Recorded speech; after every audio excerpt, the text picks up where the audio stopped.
வெற்றி பெற்றவுடன் வேறெங்கும் செல்லாதீர்கள் என்று தாவேக வேட்பாளர்களுக்கு விஜய் அறிவுறுத்தலை வழங்கியிருக்கிறார். வெற்றி பெற்றவுடன் பனையூர் அலுவலகத்திற்கு வந்துவிட வேண்டும் என்றும் விஜய் கூறியிருக்கிறார். Is Vijay the next NGR or the next NTR? 100 வேண்டாம், 50 வேண்டாம், 30 10 சீட். நான் அரசியல பேச மாட்டேன். இந்த தேர்தல்ல ஒரு சஸ்பென்ஸ் சொன்னல, அந்த சஸ்பென்ஸ் மே 4ஆம் தேதி தெரிய வரும். கைஸ், டிவிகே தலைவர் விஜய் வந்து பாத்தீங்கன்னா அவரோட வேட்பாளர்லாம் ஜெயிச்ச உடனே பனையூருக்கு பறந்து வந்துருங்க அப்படின்ற மாதிரி அனௌன்ஸ்மெண்ட் கொடுத்திருக்காரு. அது மட்டும் இல்லாம 40 இடத்துல விஜய் ஜெயிச்சாலே போதும், நெக்ஸ்ட் சிஎம் விஜய் தான் அப்படின்ற மாதிரி சொல்லிட்டு இருக்காங்க. அது உண்மையா பொய்யா அப்படின்றத பார்க்க போறோம். இது கூட பாத்தீங்கன்னா ஏடிஎம்கே குள்ளேயே கொஞ்சம் சலசலப்பு வந்திருக்கு. ஏடிஎம்கே வந்து ஏதோ ஒரு மாஸ்டர் பிளான் போடுற மாதிரி இருக்கு. சோ அந்த மேட்டர் என்ன அப்படின்றதை பார்க்க போறோம். திமுகவின் பித்தலாட்ட நாடகம் எடுபடாது என எடப்பாடி கே பழனிசாமி தெரிவித்திருக்கிறார். கருத்து கணிப்பு என்ற பெயரில் திசை திருப்பும் வேலையை செய்கிறது திமுக என்றும் அவர் கூறியிருக்கிறார். நெக்ஸ்ட் வந்து நாம் தமிழர் கட்சிக்கு இந்த எலெக்ஷன் ரிசல்ட் அப்ப கண்டிப்பா வாக்கு சதவீதம் ஏறாது, அது கீழே தான் போகும். நிச்சயமாக வாக்கு வங்கி உயராது அவருக்கு. இந்த முறை இந்த தேர்தல் அவருக்கு நிச்சயமா விஜய்னால அவருக்கு ஒரு நாம் தமிழருக்கு சேதாரம் அப்படின்றத உறுதியா சொல்லலாம். கண்டிப்பா ஒரு வாக்கு சதவீதத்துல சேதாரம் தான் வரும் அப்படின்ற மாதிரி சொல்றாங்க.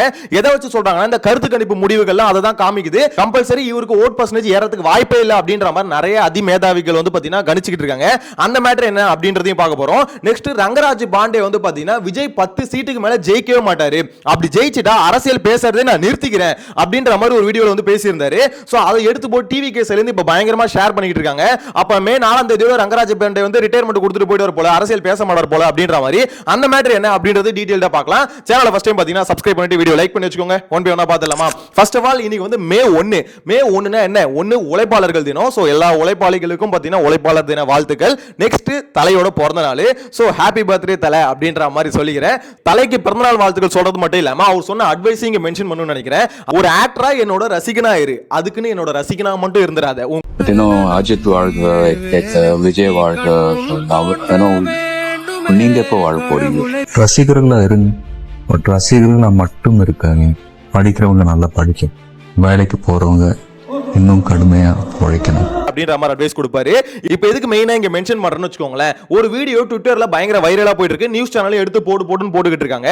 என்னன்னு பாத்தீங்கன்னா இந்த மாதிரி டிவிகேவோட ரசிகர்கள் தொண்டர்கள் அவங்க எல்லாம் கொடைக்கானல்ல போயிட்டு பாத்தீங்கன்னா டிவிகேன்னு கத்திக்கிட்டு தளபதின்னு கத்திக்கிட்டு ஒரு மாதிரி பாத்தீங்கன்னா குரங்குங்க மாதிரி ஆட்டம் போட்டுக்கிட்டு இருக்காங்க. சோ இந்த வீடியோ பயங்கர வைரலா சோஷியல் மீடியால போயிட்டு இருக்கு. ஏண்டா கொடைக்கானல்ல போயிட்டு எல்லாம் நிம்மதியா இருக்கணும்னு சொல்லிட்டு ஒரு டூரிஸ்ட் பிளேஸுக்கு போவாங்க, அங்க போயிட்டு இப்படி வந்து கூச்சல் போட்டுக்கிட்டு இருக்கீங்களா அப்படின்ற மாதிரி கழிவு ஊத்திட்டு இருக்காங்க. சிவிக் சென்ஸ்ன்றது உங்களுக்கு எல்லாம் இருக்கா இல்லையா தெரியல அப்படின்ற மாதிரி கேள்வி கேட்டுக்கிட்டு இருக்காங்க. எதுக்காக விஜயோட ரசிகர்களோ தொண்டர்களோ இது தொடர்ந்து பண்றாங்கன்னு தெரியல. ஒரு தியேட்டருக்கு போனா டிவிகேன்னு கத்துறது, இந்த மாதிரி ஒரு டூரிஸ்ட் பிளேஸுக்கு போனா டிவிகேன்னு கத்துறது, எல்லா இடத்துலயும் ஒரு கோயில்ல போனா டிவிகேன்னு கத்துறது, ஒரு தேர் இழுக்கிறாங்க அந்த இடத்துல போயிட்டு டிவிகேன்னு கத்துறது. எனக்கு புரியல, எந்த இடத்துல போய் எதை பண்ணுனே தெரியாதா? பாத்ரூம்ல போயிட்டு சாப்பிட ஆரம்பிச்சிருவீங்களா? எனக்கு புரியலையே.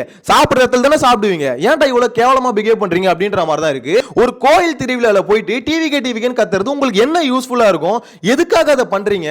மக்கள் உங்க மேல இரிட்டேட் தானே ஆவாங்க, உங்க தளபதி மேல தான் இரிட்டேட் ஆவாங்க. ஏன்டா இதை தொடர்ந்து பண்றீங்க அப்படின்ற மாதிரி தான் கேள்வி இருக்கு. எனிவேஸ் இந்த டாபிக் பேசினா ரொம்ப இரிட்டேட் ஆகுது. நம்ம நெக்ஸ்ட் போயிடலாம். டிவிகே சைடுல இருந்து ஒரு அழைப்பு எடுத்திருக்காங்க. அதாவது வேட்பாளர்கள்லாம் ஜெயிச்ச உடனே பனையூருக்கு வந்து பறந்து வந்துடணும். மே 4ஆம் தேதி ரிசல்ட் வருதுல, சோ அப்போ வந்து ஜெயிப்பாங்கல, ஜெயிச்ச வேட்பாளர்கள் எல்லாம் பாத்தீங்கன்னா உடனே பனையூருக்கு வந்துடணும். யாரும் பாத்தீங்கன்னா போன் எடுத்து மத்த கட்சிக்காரங்களுக்கு ரெஸ்பான்ஸ் பண்ண கூடாது, எவங்ககிட்டயே பேச்சுவார்த்தையில வச்சு கூடாது. நீ வெற்றி பெற்ற அப்படின்னு தெரிஞ்சுதா உடனே கபகபன்னு கிளம்பி வந்து பாத்தீங்கன்னா பனையூருக்கு வந்துடணும் அப்படின்ற மாதிரி அனௌன்ஸ்மெண்ட் கொடுத்திருக்காங்க. அதை கொடுக்கிறதுக்கான மெயினான காரணம் என்னன்னு பாத்தீங்கன்னா வெற்றி பெற்றவுடன் வேறெங்கும் செல்லாதீர்கள் என்று தாவேக வேட்பாளர்களுக்கு விஜய் அறிவுறுத்தலை வழங்கியிருக்கிறார். வேட்பாளர் மேல நம்பிக்கை இல்லையா விஜய்க்கு அப்படின்ற ஒரு கேள்வியும் கேட்கறாங்க. அது நம்பிக்கை இல்லதான்னு வச்சுக்கோங்களேன். எனிவேஸ் அவர் கூப்பிடுறதுக்கான மெயினான ரீசன் என்னன்னு பாத்தீங்கன்னா வேட்பாளர்களை வந்து விலைக்கு வாங்கிடுவாங்க. சோ நம்ம கட்சியில இருந்து அந்த கட்சிக்கு தாவிடுவாங்க. அப்படி தாவக்கூடாது, ஜெயிக்கிற வேட்பாளர்கள் எல்லாம் பாத்தீங்கன்னா நம்மகிட்டே இருக்கணும் அப்படின்னு சொல்லிட்டு உடனே கூப்பிட்டு இந்த கூவத்தூர் லாக் பண்ணாங்கல்ல, அந்த மாதிரி விஜய் லாக் பண்ணலாம் அப்படின்னு நினைக்கிறாரா என்னன்னு தெரியல. உடனடியாக அனௌன்ஸ்மெண்ட் கொடுத்திருக்காரு. ஜெயிச்சவங்க டக்குனு பனையூர் ஆபீஸ்க்கு வந்துடணும் அப்படின்ற மாதிரி சொல்லியிருக்காரு. அதுக்கான காரணம் என்னன்னு பாத்தீங்கன்னா விஜய் 40 சீட்டு ஜெயிச்சாலே போதும், விஜய் வந்து சிஎம் ஆயிடலாம் அப்படின்ற ஒரு சிச்சுவேஷன் இருக்குன்னு சொல்லிட்டு இந்த எக்ஸிட் போல் முடிவுகளை பொறுத்து அவங்க சொல்லிட்டு இருக்காங்க. ஏன்னா டுடே ஸ்டானைக்கு அவங்க ரிலீஸ் பண்ண எக்ஸிட் போல்ல கூட என்ன சொல்றாங்கன்னா விஜய் வந்து பாத்தீங்கன்னா 50ல இருந்து 70 கிட்டத்தட்ட அந்த ஆவரேஜ்ல பாத்தீங்கன்னா ஒரு சீட்ஸ் வாங்குவார் அப்படின்ற மாதிரி சொல்றாங்க. சோ அப்படின்னும் போது இப்ப விஜய் ஏடிஎம்கே இவங்க ரெண்டு பேரும் டீம் ஃபார்ம் பண்ணாங்கன்னா கண்டிப்பா என்ன நடக்கும், இவங்க ஆட்சி அமைக்கலாம் அப்படின்ற ஒரு சிச்சுவேஷன் இருக்கு. சோ அப்படி ஆட்சி அமைக்கும் பட்சத்துல கண்டிப்பா டிவிகே தலைவர் விஜய் இருக்காருல்ல, அவர் வந்து சிஎம் சீட்டு கேட்பாரு, நான் தான் முதலமைச்சரா இருக்கணும் கேட்பாரு. அப்ப எடப்பாடிக்கு வேற வழியே இல்ல, அவர் வந்து விட்டு கொடுத்துருவாரு. சோ அவர் வந்து டெபுட்டி சிஎம், விஜய் வந்து சிஎம் அப்படின்ற மாதிரி ஒரு ஆட்சி அமையும் அப்படின்ற மாதிரி ஒரு நம்பிக்கையில டிவிகேவை சேர்ந்தவங்களா இப்ப இருக்க ஆரம்பிச்சிருக்காங்க. ஒண்ணு எங்க அண்ணன் தனி மெஜாரிட்டில அடிச்சு தூக்கிட்டு போயிடுவாருங்க, அப்படி இல்லைன்னு வச்சுக்கோங்களேன் ஏடிஎம்கே கூட இந்த மாதிரி வந்து ஒரு கூட்டணியை வச்சு அது மூலமா பாத்தீங்கன்னா ஆட்சி அமைப்பாங்க அப்படின்ற மாதிரி சொல்றாங்க. இதெல்லாம் நடக்குமான்னு தெரியல. இந்த கருத்து கணிப்புன்ற பேர்ல வந்து ரிசல்ட் அதை வச்சு பாத்தீங்கன்னா இவங்க எல்லாம் கணிச்சு இந்த மாதிரி எல்லாம் பேசிக்கிட்டு இருக்காங்க. ஆனா டிவிகே சைடுலயும் ஏடிஎம்கே சைடுலயும் பேச்சுவார்த்தையும் போயிருக்கு அப்படின்ற மாதிரி சொல்றாங்க. Sources are telling India Today that AIADMK is mulling talks with the TVK and AI. ஏன்னா அப்படின்ற மாதிரி இன்ஃபர்மேஷன் வந்து பாத்தீங்கன்னா நியூஸ்ல லீக் ஆயிருக்கு. ரெண்டு பேரும் பாத்தீங்கன்னா பேச்சுவார்த்தையை ஸ்டார்ட் பண்ணிருக்காங்க அப்படின்ற மாதிரி. சோ அப்ப ரெண்டு பேருக்குமே தெரிஞ்சிருக்கு, ஓகே நம்ம வந்து தனி மெஜாரிட்டி வரமாட்டோம், இவருக்கும் தனி மெஜாரிட்டி வரமாட்டோம் அப்படின்னு தெரிஞ்சதுனால என்னமோன்னு தெரியல பேச்சுவார்த்தை ஆரம்பிச்சிருக்காங்க அப்படின்ற மாதிரி சொல்றாங்க. சோ இதெல்லாம் பார்க்கும்போது ஒருவேளை உண்மையா ஆயிடுமோ அப்படின்ற மாதிரி யோசிக்க தோணுது. பட் இருந்தாலும் இன்னொரு சைடுல வந்து பாத்தீங்கன்னா அந்த ரங்கராஜ் பாண்டே சொன்னார்ல, என்னன்னா டிவிகே 10 சீட்டுக்கு மேல ஜெயிக்கிறதுக்கு வாய்ப்பே இல்ல, அப்படி ஜெயிச்சா நான் வந்து அரசியல் பேசுறதே விட்டுறேன் அப்படின்ற மாதிரி அவர் சொன்னாரு. அந்த வீடியோ எடுத்து போட்டு டிவிகே சைடுல பயங்கரமா ஷேர் பண்ணிட்டு இருக்காங்க. 100 வேண்டாம், 50 வேண்டாம், 30 10 சீட்டு ஜெயிச்சிரும். நான் அரசியலே பேச மாட்டேன். இப்போ அதுவும் ஷேர் பண்ணிட்டு இருக்காங்க. இந்த மாதிரி வந்து இப்படிலாம் பேசுனீங்கன்னா மே 4ஆம் தேதிக்கு அப்புறம் மூஞ்சி எங்க வச்சுப்பீங்க, மே 4ஆம் தேதிக்கு அப்புறம் அரசியல் பேசாம ரிட்டையர்மெண்ட் கொடுத்துட்டு போயிடுவீங்களா அப்படின்ற மாதிரி பாத்தீங்கன்னா கலாச்சிக்கிட்டு இருக்காங்க. என்ன பண்ண போறாருன்னு தெரியல. ஆனா மோஸ்ட்லி பாத்தீங்கன்னா இந்த கருத்து கணிப்பு முடிவுகள் என்ன சொல்லுதுன்னா, ஒன்னு விஜய் வந்து பாத்தீங்கன்னா ஒரு 15 சீட்டு அந்த மாதிரி ஜெயிக்கிறதுக்கு வாய்ப்பு இருக்கு, அப்படி இல்லனா ஒரேடியா பாத்தீங்கன்னா தனி மெஜாரிட்டில ஜெயிக்கிறதுக்கு வாய்ப்பு இருக்கு அப்படின்ற மாதிரி தான் பேசுறாங்கன்னு வச்சுக்கோங்களேன். இத்தனை கருத்து கணிப்பு எடுத்த நிறுவனங்கள்ல ஒரே ஒரு நிறுவனம் மட்டும் தான் கொடுத்திருக்கு விஜய் சாதகமா. அந்த நிறுவனம் என்னன்னு பாத்தீங்கன்னா நம்ம விஜய் வந்து வீட்ல வந்து இன்டர்வியூ எடுத்தாங்களே, சோ அந்த நிறுவனம் தான் அந்த நிறுவனம். ஏன்னா இந்தியா டுடே இருக்காங்களே, சோ அவங்க தான் பாத்தீங்கன்னா விஜய் வந்து வீட்ல வந்து இன்டர்வியூ எடுத்தது. சோ அவங்க சைடுல இருக்க நிறுவனம் தான் ஆக்சிஸ் மை இந்தியா. சோ இந்த நிறுவனம் தான் விஜய்க்கு சாதகமா இப்ப ரிலீஸ் பண்ணிருக்கு அப்படின்னு போது எல்லாரும் என்ன சந்தேகப்படுறாங்கன்னா, அப்ப அவங்க விஜய்க்கு ஃபேவரா ஒரு ரிசல்ட் வந்து கொடுத்திருக்காங்க. மத்தபடி இதுல வந்து பாத்தீங்கன்னா அவங்க கருத்து கணிப்பு கேட்டு ஒரு கரெக்டான ரிசல்ட் எல்லாம் கொடுக்கல. விஜய்க்கு ஃபேவரா விஜயை சப்போர்ட் பண்ற ஆல்ரெடி ஒரு டீம் வந்து இப்ப விஜய்க்கு ஃபேவரா ஒரு ரிசல்ட் வந்து ரிலீஸ் பண்ணிருக்காங்க அப்படின்ற மாதிரி சொல்றாங்க. சோ இத பத்தின உங்களோட கருத்தை மறக்காம கமெண்ட்ல மென்ஷன் பண்ணுங்க. நெக்ஸ்ட் ஏடிஎம்கே சைடுல ஒரு சலசலப்பு எதனால வருதுன்னு பாத்தீங்கன்னா, ஆல்ரெடி ஏடிஎம்கே கூட்டணி இருக்கு, இருந்தாலும் அந்த கூட்டணி வந்து பாத்தீங்கன்னா ஆட்சி அமைக்கும் அப்படின்ற மாதிரி ரெண்டே நிறுவனம் மட்டும் தான் சொல்லிருக்கு. மிச்ச நிறுவனம்லாம் டிஎம்கே தான் ஆட்சி அமைக்கும் அப்படின்ற மாதிரி சொல்லிருக்காங்க. சோ இதுக்கு தான் எடப்பாடி பழனிசாமி என்ன சொல்லியிருக்காருன்னா, திமுக இந்த கருத்து கணிப்பு நிறுவனங்களை வச்சு மக்களை வந்து திசை திருப்ப பாக்குது அப்படின்ற மாதிரி சொல்றாங்க. மத்தபடி பாத்தீங்கன்னா திமுக ஃபேவராலாம் இல்ல அப்படின்ற மாதிரி எடப்பாடி பழனிசாமி அவர் சைடுல சொல்றாருன்னு வச்சுக்கோங்களேன். என்ன இருந்தாலும் இப்போ இன்கேஸ் ஏடிஎம்கே ஆட்சி அமைக்க முடியல, தனி மெஜாரிட்டி கிடைக்கல, 118 சீட்டுக்கு வந்து கிடைக்கல அப்படின்னும் போது அப்ப என்ன பண்ணுவாங்கன்னா, உடனே வந்து விஜய் வந்து கூப்பிடுறதுக்கு வாய்ப்பு இருக்கு. ஏன்னா ஏடிஎம்கே சைடுல இந்த பேச்சுவார்த்தை ஆரம்பிக்கிறதுக்கான மெயினான காரணம் என்னன்னா, அந்த வாய்ப்புகள் இருக்கு அப்படின்னும் போது கம்பல்சரி கூப்பிடுவாங்க. ஆனா அப்படி கூப்பிடும் போது விஜயோட வேட்பாளர்கள்லாம் இருக்காங்களே, அவங்க வந்து பாத்தீங்கன்னா டிஎம்கே பக்கம் போகாம இருக்கணும். அதுதான் விஜய்க்கு இருக்க இப்ப பெரிய பிரச்சனையே. ஏன்னா அவரோட வேட்பாளர்கள் யாரு, நம்ம ரொம்ப நாளா சொல்லிக்கிட்டு இருக்கோம், 106 பேர் மத்த கட்சியில இருந்து தூக்கி போட்டவங்க தான் இங்க இருக்காங்க. ஓகேங்களா? சோ அப்படி இருக்கும்போது, அதாவது மத்த கட்சியில சீட்டு கிடைக்கலன்னு வந்தவன் வந்து இங்க வந்து பாத்தீங்கன்னா நோட்டு செலவு பண்ணி சீட்டு வாங்கினவன் திருப்பி நோட்டுக்காக மத்த கட்சிக்கு போக மாட்டான்றது என்ன நிச்சயம்? அதுதான் சொல்றது. இங்க வேட்பாளர்கள் செலக்ஷன் வந்து ரொம்ப ரொம்ப முக்கியம்ன்றது. உங்களை வந்து காசுக்காக நீங்க ஒருத்தவங்க கூப்பிட்டீங்கன்னா திருப்பி காசுக்காக இன்னொரு இடத்துக்கு போதான் செய்வானுங்க அவனுங்க. நீங்க வேணா பாருங்களேன், கண்டிப்பா எத்தனை பேரை விஜய் வந்து பாத்தீங்கன்னா கண்ட்ரோல்டா வச்சுக்க முடியும் தெரியல. மேபி 10 சீட்டு ஜெயிச்சாலுமே சரி, இப்போ யாருக்காவது 10 சீட்டு தேவைப்படுது அப்படின்னும் போது அந்த 10 சீட்டை மத்த கட்சி என்ன பண்ணுவாங்க, விலைக்கு வாங்க தான் ட்ரை பண்ணுவாங்க. சோ அப்படி வாங்கும்போது விஜய் கூட இருக்கிறவங்க ஒரு கூடயே நிப்பாங்களா அப்படின்னு பார்க்கும்போது அது பெரிய கேள்விக்குறி. ஏன் சொல்லுங்க, ஒரு கொள்கை பிடிப்போட பாத்தீங்கன்னா விஜய் கூட வந்து சேரல. ஒன்லி இவருக்கு வந்து ஒரு ஃபேம் இருக்கு, ஏடிஎம்கேல நம்மளுக்கு சீட்டு கிடைக்கல, சோ அந்த சீட்டு வந்து பாத்தீங்கன்னா இங்க போனா சீட்டு கிடைக்குது, இவர் ஃபேமையும் வச்சுக்கலாம், பிளஸ் கொஞ்சம் பணமும் செலவு பண்ணா நம்ம வந்து ஜெயிச்சிடலாம், எம்எல்ஏ வாயிலாம் அப்படின்ற ஒரு எண்ணத்துல தான் வந்திருக்காங்க. சோ அப்படின்னும் போது இப்போ நான் மொத்தமா ஒன் டைம் செட்டில்மெண்ட் கொடுக்குறேன் வந்துடுறா திருப்பி அப்படின்னா போதானே செய்வாங்க. ஏன்னா அந்த மாதிரி ஆட்கள் தானே இவங்க. சோ விஜய் பயப்படுறதுல தப்பே கிடையாது. ஆனா இதுல பெரிய தப்பு யார் மேல இருக்குன்னா விஜய் மேல தான் இருக்கு. நீங்க வந்து தூய அரசியல் பண்றேன் அப்படின்னு சொல்லிட்டு இதுக்கு முன்னாடி ஏடிஎம்கே டிஎம்கேல இருந்தவங்களே கூப்பிட்டு கட்சியில சேர்த்துக்கிட்டு தூய அரசியல்னு உருட்டிட்டு இருந்தாரு. மேபி இப்ப அவருக்கே அது திருப்பி அடிக்க போதா அப்படின்றது தெரியல. அதை வெயிட் பண்ணி தான் பார்க்கணும் அப்படின்ற மாதிரி தான் சொல்ல தோணுது. வந்து நாம் தமிழர் கட்சி வந்து இந்த எலெக்ஷன்ல பயங்கரமா சறுக்கிடும் அப்படின்ற மாதிரி சொல்றாங்க.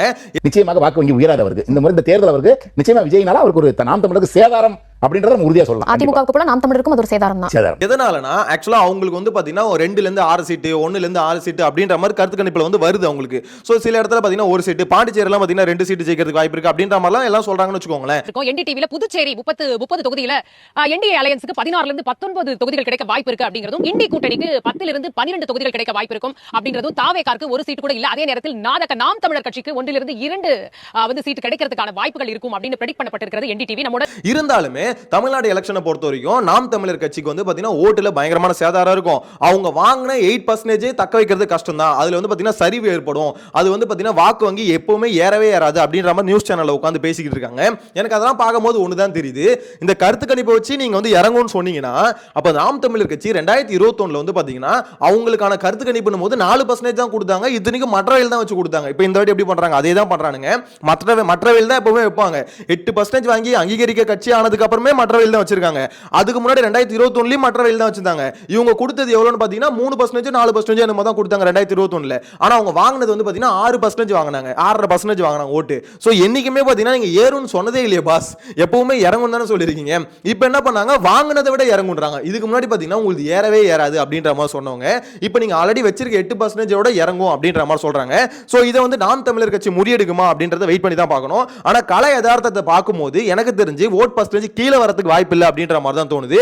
ஏன்னு பாத்தீங்கன்னா சவுத் சைடில் அவங்களுக்கு பயங்கரமான ரெஸ்பான்ஸ் இருக்குங்க. சவுத்தில் அதாவது சென்னையில் இருக்க பீப்புள்ஸ்க்கு வந்து பார்த்தீங்கன்னா அங்கே இருக்க பிரச்சனைகள் மோஸ்ட்லி தெரியாது. அது விவசாயிங்க படுற பிரச்சனை, அங்கே கனிம வளங்கள் கொள்ள போகிறது, இதெல்லாம் பார்த்தீங்கன்னா நம்ம கண்ணுக்கு தெரியாது. நியூஸாக மட்டும் தான் பார்ப்போம். ஆனால் அங்கே கன்னியாகுமரியில் இந்த மாதிரி அது பக்கத்தில் பாதிக்கப்படுறவங்க தான் பார்த்தீங்கன்னா அந்த வழி தெரியும். இந்த சகாயம் இருக்கார்ல, சகாயம் ஐஏஎஸ், அவர் ஒரு விஷயத்த சொல்லியிருப்பாரு ஒரு வீடியோவில். மதுரை மாவட்டத்தில் இருக்கக்கூடிய இந்த கிரானைட் மலைகளினுடைய வயசு என்னன்னு நான் கேட்டேன். அப்போ அவங்க எனக்கு கொடுத்திருந்தாங்க, நினைச்சு பார்க்கவே முடியாது, 200 கோடி ஆண்டுகள் இந்த மலைகள் உருவாகி இருக்குன்னு சொல்றேன். ஆனா 200 கோடி ஆண்டு நின்று நினைச்சிருக்குது. அது எல்லாமே இன்றைக்கு அழித்தொழிக்கப்பட்டிருக்கிறதுங்கிறத நம்ம நினைச்சே பார்க்க முடியாது. இந்த மாதிரி 200 கோடி ஆண்டு பழமையான ஒரு மலையை வந்து பாத்தீங்கன்னா வெட்டி வாயில போட்டுக்கிறானுங்க. சோ அதை பார்த்துட்டு அவர் வந்து இந்த மலையோட ஏஜ் என்ன அப்படின்னு செக் பண்ண சொல்லியிருக்காரு. அப்ப செக் பண்ணும்போது 200 கோடி ஆண்டு அப்படின்ற மாதிரி சொல்லியிருக்காங்க. சோ அப்படி இருக்கும்போது அந்த மாதிரி ஒரு மலையை வந்து வெட்டி வாயில போடுறானுங்க. தொடர்ந்து தமிழ்நாட்டில் நடந்துகிட்டே இருக்கு. இது சென்னையில் இருக்க நம்மளுக்கு வேணா தெரியாம இருக்கலாம், நம்மளுக்கு அது புரியாம இருக்கலாம். ஆனா விவசாயிகளுக்கும் அதை சார்ந்து இருக்கிறவங்களுக்கும் அங்க பக்கத்துல வசிக்கிறவங்களுக்கும் அவங்களுக்கு தான் அந்த பிரச்சனைகள் தெரியும். அதனால சொல்றது என்டிகே எப்பவுமே ஓட் பேஸ் எப்படின்னு பாத்தீங்கன்னா சென்னையை விட சவுத்ல ரொம்ப அதிகமா இருக்கும். சோ அந்த வகையில இந்த வாட்டி வந்து பாத்தீங்கன்னா கண்டிப்பா சவுத் சைடுல உங்களுக்கு ஓட் இன்க்ரீஸ் ஆகும் அப்படின்ற மாதிரி தான் எங்களுக்கு வந்து சவுத்ல நல்ல ஓட் பர்சன்டேஜ் வரும். அண்ணன் வந்து காரைக்குடியில ஜெயிச்சிருவாரு, எப்படி பார்த்தாலும் ஒரு 5 ல இருந்து 8 சீட் வந்து மேக்ஸிமம் வரதுக்கு வாய்ப்பு இருக்கு அப்படின்ற மாதிரி அவங்களோட கெஸ்ல இருக்காங்க. ஸோ ஓட் பர்சன்டேஜ் கீழே போகிறதுக்கு வாய்ப்பு இல்லை அப்படின்ற மாதிரி தான் அவங்க ஒரு தாட் ப்ராசஸில் இருக்காங்க.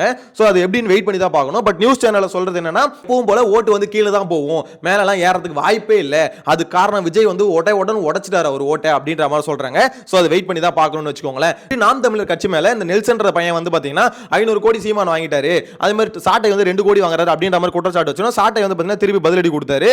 ஒரு அப்பனுக்கும் ஆத்தாளுக்கு பிறந்ததுன்னா அதுக்கான ப்ரூஃபை கொடுறா அப்படின்ற மாதிரி திருப்பி வந்து பார்த்தீங்கன்னா நெல்சன்ற பைபிள் வந்து பார்த்தீங்கன்னா ஒரு வீடியோ போட்டாப்புல. இந்த மாதிரி அந்த வீடியோ வந்து பாத்தீங்கன்னா ஆதாரத்தை கொடுக்காம ஏதோ கதை எடுத்து பேச ஆரம்பிச்சிட்டால. சாட்டை கேட்டது நான் வாங்கினேன்னு சொன்னல பணம், அதுக்கான ப்ரூஃபை கொடு, யார் கொடுத்ததுன்னு சொல்லு அப்படின்ற மாதிரி சொன்னாரு.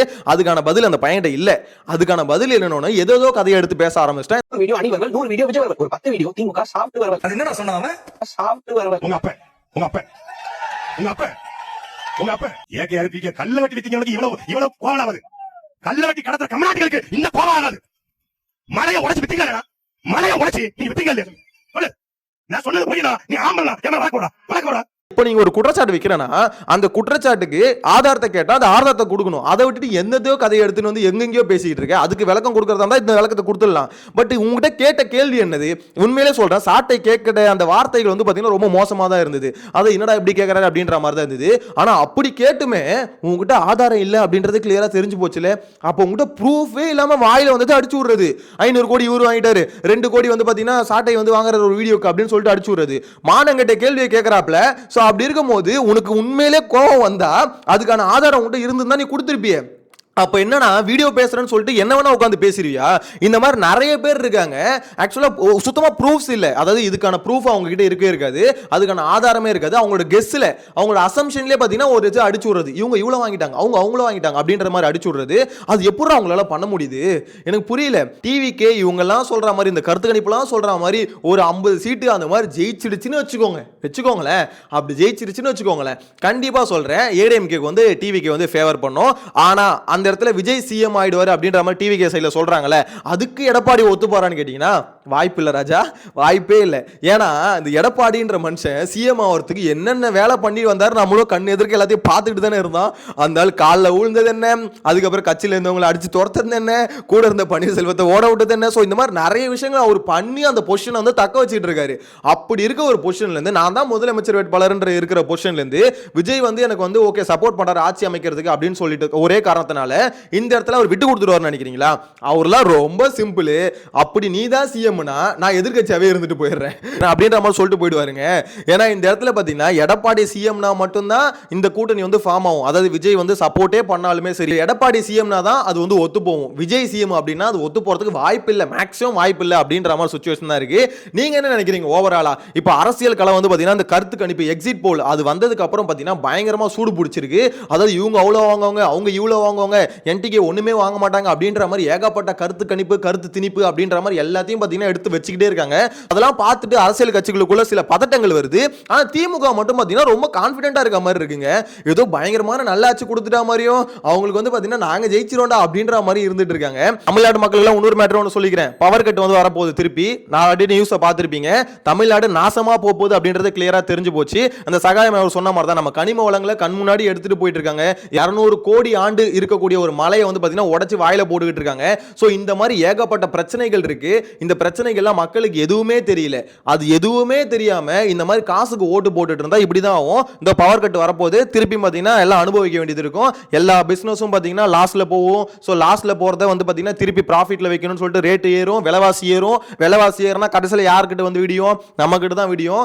நல்லா அடுத்த 5 வருஷத்துல வந்து அனுபவிக்க போறோம். 5 வருஷம் இல்ல, அடுத்த 10 வருஷமும் இதே மாதிரி இருந்தா நீங்க எத்தனை வருஷம் இருந்தாலும் அனுபவிச்சு தான் ஆகணும். 10 வருஷத்துல தமிழ்நாட்டில் மலைகளே இல்லாம ஒரு நிலைமை வந்து கொண்டு வந்து விட்டுருவாங்க.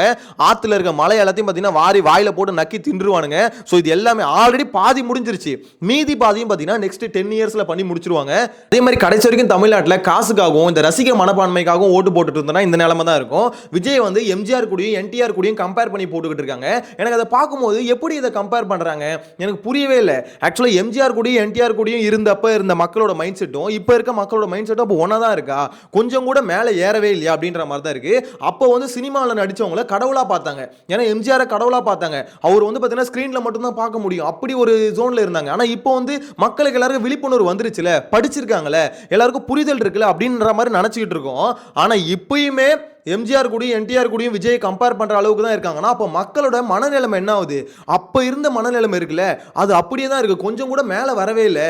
இன்னும் பாத்தீங்கன்னா நடிகர்களை கடவுளா பார்க்குற மனநிலைமை தான் இருந்துகிட்டு இருக்கு அப்படின்றதான் புரிஞ்சுக்க முடியுது. ஏன்னா இந்த இடத்துல பாத்தீங்கன்னா கோயில்ல போயிட்டு டிவிக்கேன்னு கத்தும் போது என்னன்னு சொல்ல தோணுது? விஜய் வந்து சாமி, நான் கோயிலுக்கு போறத விட விஜய் பார்க்கறதுக்கு தான் பிரச்சாரத்துக்கு வந்தேன் அப்படின்னு சொல்ற மக்கள் இருக்கும் போது என்னன்னு யோசிக்க தோணுது? அப்ப மனநிலைமை கொஞ்சம் கூட மேல ஏறவே இல்லை, இருக்க கீழே தான் போயிட்டு இருக்கு அப்படின்ற மாதிரி தான் யோசிக்க தோணுது. ஸோ வெயிட் பண்ணி பார்க்கலாம். நெக்ஸ்ட் வீடியோல மீட் பண்ணலாம். Tata, bye by.